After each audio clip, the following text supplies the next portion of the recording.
नमस्कार, जी बिजनेस में आपका स्वागत है। मैं हूं मानसी दवे और आप देख रहे हैं पावर ब्रेकफास्ट। भारतीय बाजार के लिए आज का दिन बेहद खास, क्योंकि गुरुवार की सुबह और मार्च सीरीज की एक्सपायरी आज होने जा रही है। इस बीच विदेशी बाजारों से संकेत कमजोर देखने को मिल रहे हैं। सबसे पहले एसडीएक्स निफ्टी आपके टीवी स्क्रीन पर आप देख पाएंगे।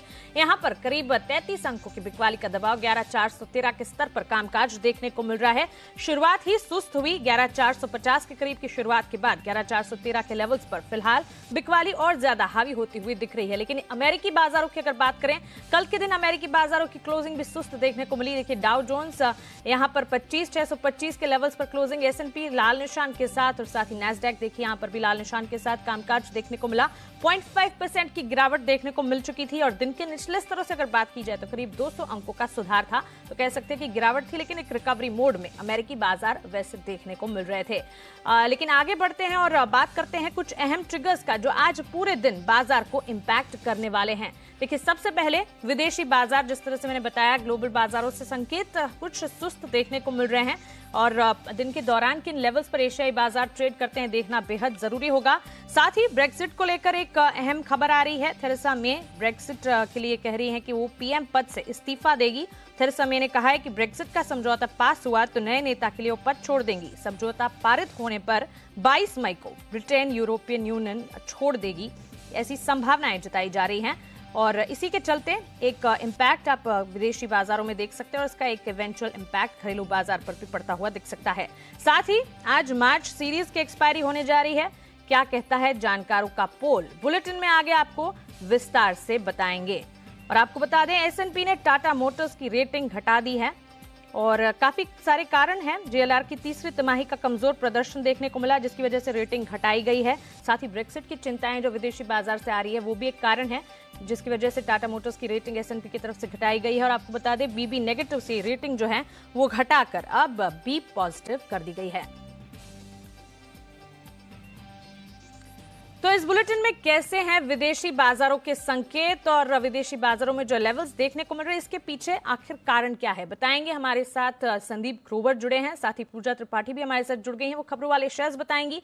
वहीं जी बिजनेस के मैनेजिंग एडिटर अनिल सिंह भी बताएंगे कैसी रहेगी बाजार की चाल। लेकिन सबसे पहले ग्लोबल बाजारों के संकेत और उसके पीछे के कारण देख लेते हैं। संदीप, बताएं क्या कह रहे हैं ग्लोबल बाजार के संकेत।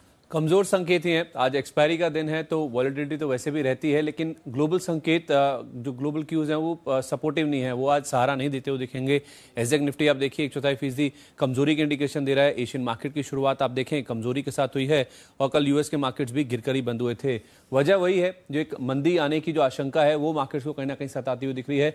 कल अगर आप यूएस में 10 साल की जो बॉन्ड यील्ड है उस पर नजर डालें तो वो 2017 के निचले स्तर पर पहुंच गई, 2.38%। ये वो लेवल था जहां तक ये निचला स्तर उसने छुआ और इनफैक्ट जो 3 महीने की यील्ड है उससे अगर आप देखें तो नीचे के लेवल्स देखने को मिले, जो कि एक अर्ली इंडिकेशन है कि शायद एक मंदी जैसी जो सिचुएशन है वो यूएस के मार्केट्स में आती हुई दिख सकती है। तो उसी का इंपैक्ट आप देखिए यूएस के मार्केट्स पे तो था ही था, उसके साथ साथ आज एशियन मार्केट की शुरुआत हुई। खासतौर पर जो जापान के मार्केट्स हैं वहां अगर आप देखते हो करीब 1.5% के आसपास ही गिरावट देखने को मिल रही है। डाउ एक समय 100 पॉइंट ऊपर भी था, नीचे में 232 पॉइंट के आसपास की गिरावट भी थी। तो एक आप कह सकते हैं ऊपर से गिरा भी और नीचे से रिकवर भी हुआ है। नीचे से अगर आप रिकवरी देखें वो करीब 200 अंकों के आसपास की थी, लेकिन नेट फिर भी आप देखें तो कमजोरी के साथ ही क्लोजिंग देखने को मिली और यूरोपियन मार्केट्स भी 1/4% के आसपास गिर के ही बंद हुए हैं। पूरा जो मसौदा है वो दरअसल इस रिसेशन, इस मंदी को लेकर ही है और इसी का इंपैक्ट आप देखिए ग्लोबल मार्केट्स में साफ तौर पर देखने को मिल रहा है। अच्छी बात केवल ये है हमारे लिए मानसी आज कि यूएस में जिस तरह से तेल भंडार बढ़ा है, अनुमान ऐसा था कि गिरने का अनुमान था 12 लाख बैरल, 28 लाख बैरल बढ़ा है, तो उससे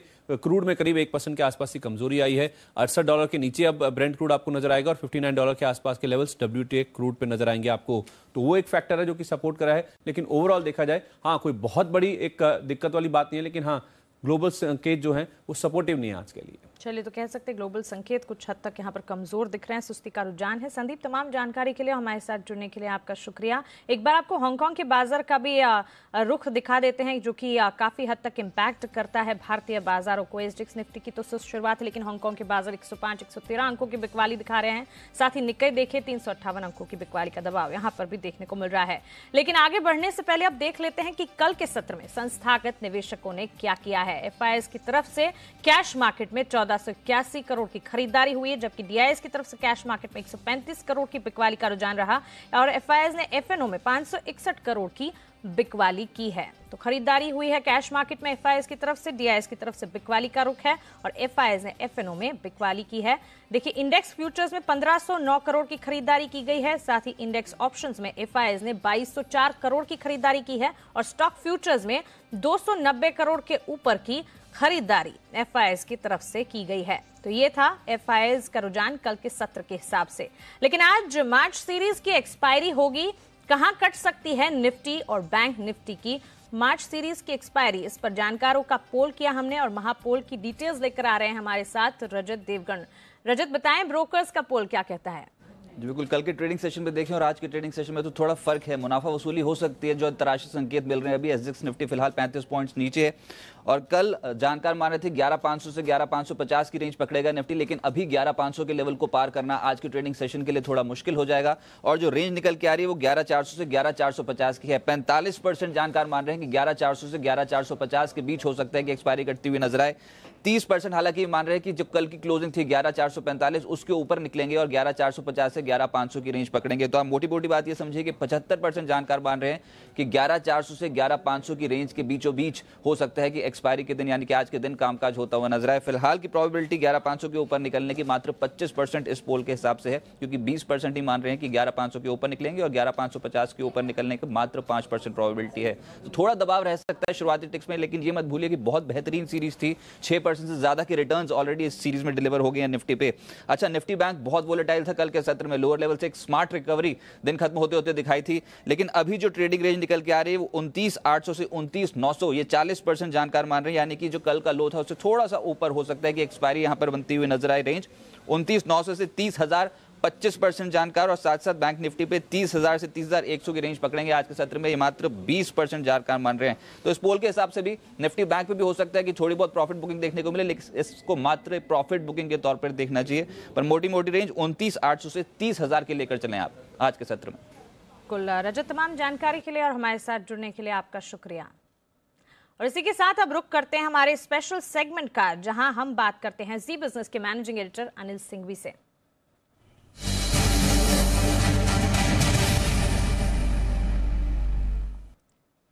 अनिल जी, गुड मॉर्निंग। विदेशी बाजार से कमजोर संकेत देखने को मिल रहे हैं और अगर एक्सपायरी की बात करें 45% जानकारों का मानना है निफ्टी पर 11400 11450 के स्तर पर एक्सपायरी कट सकती है और साथ ही बैंक निफ्टी 40% ब्रोकर्स का मानना है 29800 से 29900 के बीच एक्सपायरी कट सकती है।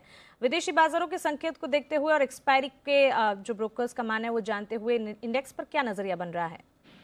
देखिए, पिछले 2 ट्रेडिंग सेशन काफी उतार चढ़ाव कर रहे हैं बाजार में। वॉलेटिलिटी हो रही, थोड़ी ऊपरी स्तरों पर प्रॉफिट बुकिंग भी आती दिख रही, तो निचले स्तरों से फिर से खरीदारी भी लौटती है। कल आपने देखा किस तरह से बड़े स्विंग्स आए और इन स्विंग्स की कोई खास वजह नहीं थी, बिना वजह के बाजार उतार चढ़ाव काफी दिखाता हुआ नजर आया। तो इससे एक चीज समझ में आती है और वो ये कि अच्छी तेजी के बाद अब ऊपरी स्तरों पर थोड़ी बहुत प्रॉफिट बुकिंग हो रही है और हालांकि फ्लोज मजबूत है, निचले स्तरों से खरीदारी का भी सहारा मिल रहा है। जहां तक आज के सेशन का सवाल है, ऐसा ही एक और उतार चढ़ाव भरा सेशन शायद आपको देखने को मिले, जहां दोनों ही तरफ ट्रेड करने के मौके आपके लिए बन सकते हैं। कमजोर शुरुआत होगी तो निचले स्तरों से फिर से आपको रिकवरी भी आती हुई दिखेगी, खरीदारी और शॉर्ट कवरिंग होती हुई दिखेगी और ऊपर खुल गए तो फिर वहां पर प्रॉफिट बुकिंग भी।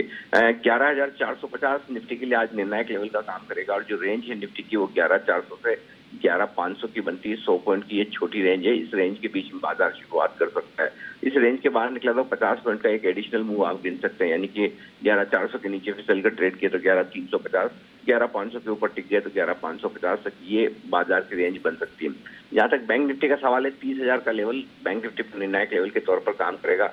हालांकि बैंक निफ्टी कंपैरेटिवली बेहद मजबूत है। कल फिर से एक बार बैंक निफ्टी ने दिन के दौरान भी और बंद भाव के हिसाब से भी लाइफ टाइम हाई बनाया है।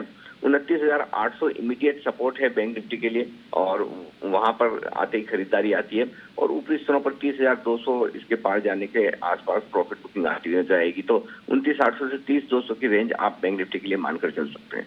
जी बिल्कुल अनिल सर, साथ ही किन सेक्टर्स पर आज नजर रखनी चाहिए? वैसे तो आज फोकस मानसीपुरा वायदा कारोबार के शेयरों पर रहेगा रोल ओवर्स के लिहाज से, लेकिन हाँ ऑटो सेक्टर है जो थोड़ा कमजोर दिख रहा है। मुझे लगता है यहाँ पर एक बिकॉली की राय बन सकती है, फिर वो चाहे 2 व्हीलर्स हो या फिर 4 व्हीलर्स, दोनों ही तरह के स्टॉक्स जो ऑटो के हैं वो थोड़ी कमजोरी का रुझान दिखा रहे हैं। चलिए अनिल जी, तमाम जानकारी के लिए और हमारे साथ जुड़ने के लिए आपका शुक्रिया। ऑटो सेक्टर्स पर एक बार ध्यान रखें क्योंकि कमजोरी का रुझान कल के सत्र में भी देखने को मिला और उसका एक असर आज के सत्र में भी दिखेगा और साथ ही सारे वायदा बाजार की कंपनियों पर भी आज नजर रखनी होगी क्योंकि एक्सपायरी के हिसाब से एक कंपनी और उन पर चल रहा कारोबार बेहद अहम होगा। लेकिन अब वक्त है आज की खबरों वाले शेयर्स जानने का और ये बताने के लिए हमारे साथ जुड़ गई हैं पूजा त्रिपाठी। पूजा, गुड मॉर्निंग। बताएं खबरों के दम पर आज कौन से स्टॉक्स फोकस में रहेंगे? Good morning Mansi. सबसे पहले आज के ट्रिगर्स से शुरुआत कर लेते हैं।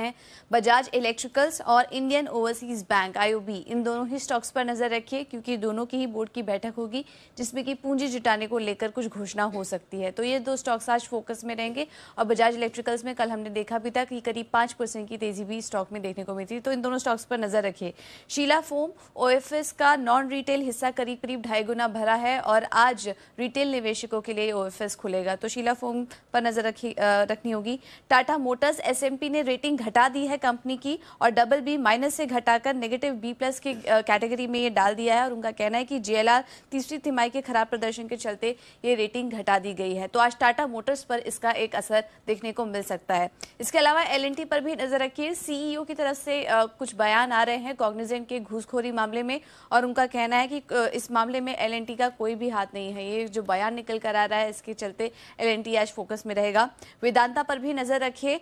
तूतीकोरिन कॉपर स्मेल्टर मामले में सुनवाई टल चुकी है और सुप्रीम कोर्ट ने ये सुनवाई 23 अप्रैल तक टाल दी है। फरवरी में प्लांट के रीओपन करने पर रोक लगा दी गई थी और अब ये वापस से इस पूरे मामले पर सुनवाई होगी जो कि 23 अप्रैल तक टाल दी गई है। तो वेदांता आज फोकस में रहेगा। यूनिकैम लैब पर भी नजर रखिए। यूएसएफडीए से ANDA मंजूरी मिल चुकी है। कंपनी की एक टैबलेट को टेडल्फिल टैबलेट को मंजूरी मिल चुकी है, तो यूनिकैम लैब्स आज फोकस में रहेगा। और आखिर में बात करते हैं NBCC की। कंपनी को कुल 1000 करोड़ के 5 ऑर्डर्स मिले हैं जिसमें कि IIT भुवनेश्वर और IIM विशाखापट्टनम के कुछ ऑर्डर्स शामिल हैं। तो आज NBCC पर इसका कुछ एक्शन देखने को मिल सकता है। बिल्कुल, तो clearly Tata Motors, L&T, Vedanta, Reliance communication, NBCC जैसे शेयर्स हैं जो खबरों के दम पर आज एक इम्पैक्ट दिखा सकते हैं। तमाम शेयर्स पर नजर रखें।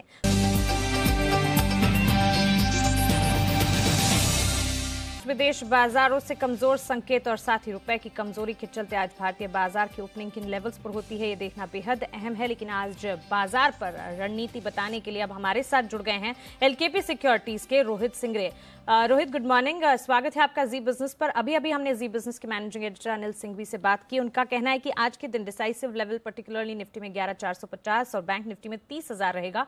और मार्च सीरीज की एक्सपायरी पर हमने ब्रोकर्स का महापोल किया। ब्रोकर्स महापोल के तहत 45% जानकार का मानना है 11400 से 11450 के बीच निफ्टी की एक्सपायरी कट सकती है और साथ ही बैंक निफ्टी में 40% जानकारों का मानना है 29,800 से 29,900 के बीच एक्सपायरी कट सकती है। इन सबको देखते हुए निफ्टी पर आपकी राय क्या रहेगी? Good morning Mansi. बिल्कुल, आई थिंक मुझे लग रहा है कि थोड़ा सेल ऑफ और बढ़ेगा। जो ग्लोबल मार्केट भी थोड़ी वीक है। अगर मैं डेरिवेटिव डेटा को अगर स्टडी करके बात करूं तो कल भी हम लोग ने देखा है कि 11450 और 11500 के कॉल्स के अंदर फ्रेश राइटिंग हम लोग को देखी है। इसका मतलब ऊपर की तरफ काफी स्ट्रॉन्ग रेजिस्टेंस अभी भी इंटैक्ट है। तो आई थिंक मेरे हिसाब से जो भी एक्सपायरी है 11400 11450 के बीच में ही रहेगी। तो सेल और राइज की स्ट्रेटजी आई थिंक यूज करनी चाहिए। ऊपर की तरफ 11500 के स्टॉप लॉस से सेल करके चलना चाहिए। आई थिंक टारगेट मुझे लग रहा है कि 11350 400 के बीच में रहेगा। चलिए, तो बिकवाली की राय यहाँ पर 11350 के लक्ष्य को ध्यान में रखते हुए 11500 का एक स्टॉप लॉस लगाकर निफ्टी पर बिकवाली सेल कॉल इनिशिएट करने की राय मिल रही है। रोहित, बताएं सेक्टर स्पेसिफिक, स्टॉक स्पेसिफिक आज एक्शन आपके हिसाब से कहां पर देखने को मिलेगा? रहेगा एक सेल रहेगा मेरे दो स्टॉक्स में। वीगार्ड के अंदर बाय की रिकमेंडेशन है कि काफी अच्छा वॉल्यूम ब्रेकआउट हमको कल के सेशन में देखने को मिला, तो यहाँ पर बाय रिकमेंडेशन है। ऊपर की तरफ 228 के टारगेट के लिए बाय करके चलना चाहिए। स्टॉप लॉस आपका 220 का रहेगा। दूसरा स्टॉक मेरा डिविज लैब रहेगा। एक इवनिंग स्टार पैटर्न बना है डेली चार्ट पर, वॉल्यूम काफी एक्टिव है सेल साइड में। आई थिंक यहाँ पर शॉर्ट करके चल सकते हैं। नीचे के साइड में 1650 का टारगेट और ऊपर के साइड में आपको 1690 का स्टॉप लॉस रखना है। चलिए, तो बिल्कुल डिविज लैब में बिकवाली की राय है। 1650 के लक्ष्य को यहाँ पर ध्यान में रखें। स्टॉप लॉस 1690 का लगाना है। साथ ही वी गार्ड पर भी एक स्ट्रैटेजी है। 228 के टारगेट्स को ध्यान में रखते हुए 220 का यहाँ पर एक स्टॉप लॉस लगाना होगा। लेकिन सुबह सुबह हम ब्रोकर से बात करते हैं, आपके लिए लेकर आते हैं बेहतरीन ट्रेडिंग कॉल्स ताकि मार्केट शुरू होने से पहले ही आपको पता चल जाए कि कहां पर आपको मुनाफे के मौके मिल रहे हैं। एक्सिस सिक्योरिटीज की राय जान लेते हैं। इनका मानना है कि स्कॉट्स पर आप खरीदारी का मन बनाकर चल सकते हैं। यहाँ पर 845 के टारगेट्स को ध्यान में रखें। 799 का स्टॉप लॉस यहाँ पर लगाना आप बिल्कुल ना भूलें। साथ ही इन्हीं का मानना है कि शोभा लिमिटेड में भी खरीदारी का मन बनाकर चल सकते हैं। 495 के टारगेट्स को ध्यान में रखा जाए। यहां पर 466 466 का स्टॉप लॉस लगाना बिल्कुल ना भूलें। चलिए आगे बढ़ते हैं और अब कमोडिटी बाजार का हाल एक बार समझ लेते हैं। कमोडिटी बाजार पर आज की क्या रणनीति होनी चाहिए, ये विस्तार से बताने के लिए एंजल कमोडिटीज के अनुज गुप्ता मेरे साथ जुड़ गए हैं। अनुज, वेरी गुड मॉर्निंग, स्वागत है आपका जी बिजनेस पर। सबसे पहले बुलियन मार्केट पर आपका आउटलुक जानना चाहूंगी। कल के सत्र में विदेशी बाजार, घरेलू बाजार में सोने में जो लेवल्स देखने को मिले, इसके चलते आपको क्या लगता है खरीदारी का मौका बन रहा है? Good morning. देखिए, गोल्ड में देखें तो बॉन्ड यील्ड्स गिरी है यूएस की, तो हमें लगता है कि गोल्ड को उससे सपोर्ट मिल सकता है। कल भी हमने तेजी का माहौल आते हुए देखा था। हमें लगता है कि आज भी गोल्ड में एक पॉजिटिव ट्रेंड हो सकता है, तो गोल्ड में बाय करके चल सकते हैं करीबन 32,000 के आसपास। स्टॉप लॉस 31,850 का रहेगा, टारगेट करीबन 32,300 तक हो सकता है। ग्लोबल ग्रोथ जो डाउन दिख रही है उसका भी असर रहेगा और गोल्ड में एक सेफ हेवन बाइंग देखने को मिल सकती है, तो गोल्ड हमें लगता है कि बाय करके ट्रेड कर सकते हैं। ठीक है, 32,300 के लक्ष्य को ध्यान में रखते हुए गोल्ड घरेलू बाजार में आप खरीदारी का मन बनाकर चल सकते हैं। 31,850 का यहाँ पर एक स्टॉप लॉस लगाना होगा। साथ ही क्रूड पर एक बार एनर्जी पैक में आपका हाल जानना चाहूंगी। यूएस में भंडार बढ़ने से कच्चे तेल पर एक इम्पैक्ट पड़ता हुआ दिखा है। ब्रेंट क्रूड $67 के करीब यहाँ पर फिलहाल कामकाज होता हुआ दिख रहा है। एमसीएक्स में 4,123 के स्तर देखने को मिल रहे हैं। क्रूड में आउटलुक क्या रहेगा? क्रूड में अगर देखें तो ग्लोबल ग्रोथ के चलते हो सकता है कि डिमांड यहाँ पे कम देखने को मिले। साथ में हमने कल यूएस की इन्वेंट्रीज आते हुए देखी जो कि काफी बड़ी हुई है, जो कि एक नेगेटिव इम्पैक्ट डाल सकती है क्रूड के भाव पर। हमने देखा था कल सेशन में भाव एक लोअर लेवल्स पे आते हुए दिखाई दिए थे, तो हमें लगता है कि आज भी क्रूड में एक सेलिंग प्रेशर देखने को मिल सकता है। तो क्रूड में हमारी सेलिंग की सलाह रहेगी करीबन 4,150 के आसपास। स्टॉप लॉस 4,230 को रहेगा, टारगेट करीबन 4,000 तक देखने को मिल सकता है। तो हमें लगता है कि इन्वेंट्री बढ़ने का असर और ग्लोबल ग्रोथ जो लो दिख रहे हैं उसका भी असर क्रूड पर रहेगा और क्रूड के भाव नीचे आ सकते हैं, तो सेलिंग की कॉल हम क्रूड में देना चाहेंगे। चलिए, तो ग्लोबल ग्रोथ की अनिश्चितता तो है ही। बिकवाली की राय फिलहाल इन लेवल्स को देखते हुए क्रूड में देखने को मिल रही है। 4,000 के टारगेट्स को ध्यान में रखें। घरेलू बाजार में 4,230 का एक स्टॉप लॉस लगाकर सेल कॉल इनिशिएट किया जा सकता है एनर्जी पैक में क्रूड पर। साथ ही अनुज, आपसे रुपए में भी एक बार आउटलुक जानना चाहूंगी, क्योंकि कल की क्लोजिंग की अगर बात करें मामूली कमजोरी के साथ 68.87 पर डॉलर के मुकाबले रुपए में क्लोजिंग देखने को मिली थी। ऐसे में रुपए पर आपका आउटलुक क्या रहेगा? और देखिए, रुपया हमें लगता है कि आज थोड़ा सा डेप्रिशिएट हो सकता है। हमें लगता है कि डॉलर यूएसडी आईएनआर के अंदर करीबन 69.10 पे बाय कर सकते हैं। स्टॉप लॉस 68.80 का रहेगा, टारगेट करीबन 69.50 तक देखने को मिल सकता है। थोड़ा डेप्रिसिएशन हमें लगता है कि आज की ट्रेडिंग सेशन में देखने को मिल सकता है। चलिए, तो यहाँ पर खरीदारी का मन बनाकर आप चल सकते हैं। 6950 के टारगेट्स को बिल्कुल ध्यान में रखा जाए। बुलियन मार्केट, एनर्जी पैक और साथ ही करेंसी, तीनों में ही स्ट्रैटेजी सुबह सुबह कमोडिटी बाजार को ध्यान में रखते हुए हमने आपको बताई है। अनुज, तमाम जानकारी के लिए, सवालों के जवाब देने के लिए और हमारे साथ जुड़ने के लिए आपका बहुत बहुत शुक्रिया। लेकिन आज दिग्गज ब्रोकरेज हाउसेस के रडार पर कौन से शेयर्स हैं, ये जानने के लिए अब चलते हैं हमारे रिसर्च एनालिस्ट देवांशी आश्रम के पास। देवांशी, बताएं ब्रोकरेज हाउसेस का मन कौन से स्टॉक्स पर बन रहा है? बिल्कुल, आज सबसे पहले शुरुआत गोदरेज प्रॉपर्टीज से करते हैं। सीएलएससी की आज पॉजिटिव रिपोर्ट यहाँ पे आते हुए दिख रही है और ये मानते हैं कि जो नए लॉन्चेस है उससे जो मार्केट शेयर है वो थोड़ा सा बढ़ता हुआ दिखेगा और जो ग्रोथ का अनुमान है वो भी यहाँ पे बढ़ता हुआ दिख रहा है। इसके अलावा जो मजबूत पाइपलाइन है कंपनी की, ये काफ़ी फायदेमंद बन सकती है और इसके अलावा जो तेज टर्नओवर है, जिस तेज़ी से यहाँ पे बिक्री होती हुई दिख रही है, ये काफ़ी फायदेमंद यहाँ पे कंपनी के लिए साबित होती हुई दिख रही है। खरीदारी की राय है 1024 तक के लक्ष्य वो अब सीएलएससी गोदरेज प्रॉपर्टीज को दे रहे हैं। इसके अलावा आज Bank of America Merrill Lynch के HCL टेक पर पॉजिटिव रिपोर्ट है, जहां पे उन्होंने अपने लक्ष्य बढ़ा दिए हैं और रेटिंग पे अपग्रेड करके अब खरीदारी की राय है। इसके अलावा जो लक्ष्य हैं वो 1060 थे, उसे बढ़ाकर 1250 तक के नए लक्ष्य वो बता रहे हैं और ये मान के चल रहे हैं कि FY18 में जो आय है वो काफ़ी सुधर सकती है और इसके अलावा जो नई डील्स यहाँ पे हुई है वो काफ़ी बड़ी है, इससे काफ़ी फायदा होने का अनुमान यहाँ पे बन रहा है। साथ ही आज सिटी की TCNS क्लॉथिंग पे आज रिपोर्ट आती हुई दिखी है। नेगेटिव रिपोर्ट है, वो ये मान के चल रहा है कि जो मौजूदा भाव है वहाँ से बहुत ज़्यादा अपसाइड देखने को नहीं मिल सकती है। सीमित अपसाइड है, लेकिन जो फंडामेंटल्स है वो अभी भी पॉजिटिव हैं, लेकिन इसी के चलते उन्होंने अपने लक्ष्य काट दिए हैं। 885 से घटाकर 847 तक के नए टारगेट्स वो बता रहे हैं और ये मान के चल रहे हैं कि फंडामेंटल्स इंटैक्ट हैं, लेकिन बहुत ज़्यादा अपसाइड यहाँ से देखने को नहीं मिलेगी। और आखिर में आज डॉइश बैंक की IDFC पर भी रिपोर्ट है, जहाँ पे वो ये मान के चल रहे हैं कि बिकवाली की राय है और जो लक्ष्य दे रहे हैं वो 44 का लक्ष्य उन्होंने बढ़ाया है, लेकिन वो ये मान के चल रहे हैं कि जो रिस्क रिवॉर्ड रेशियो है वो बहुत ज़्यादा फेवरेबल करंट लेवल्स पर नहीं है। और आखिर में आप देखिए हिंडाल्को पर रिपोर्ट आई है HSBC की, ये पॉजिटिव रिपोर्ट है, खरीदारी की राय है, वो ये मान के चल रहे हैं कि एलएरिस की जो फंडामेंटल्स है वो थोड़े मजबूत हैं। यूरोपियन यूनियन की यहाँ पे जिस तरह से थोड़े से यहाँ पे कंसर्न्स या दिक्कतें चलती हुई दिख रही है, आगे चल के थोड़ी सॉर्ट आउट होती हुई दिख सकते हैं। 320 तक के लक्ष्य वो यहाँ पे हिंडाल्को पर दे रहे हैं, फंडामेंटल्स थोड़े मजबूत है। जी बिल्कुल देवांशी, तमाम जानकारी के लिए और हमारे साथ जुड़ने के लिए आपका शुक्रिया। और इसी के साथ पावर ब्रेकफास्ट में फिलहाल इतना ही।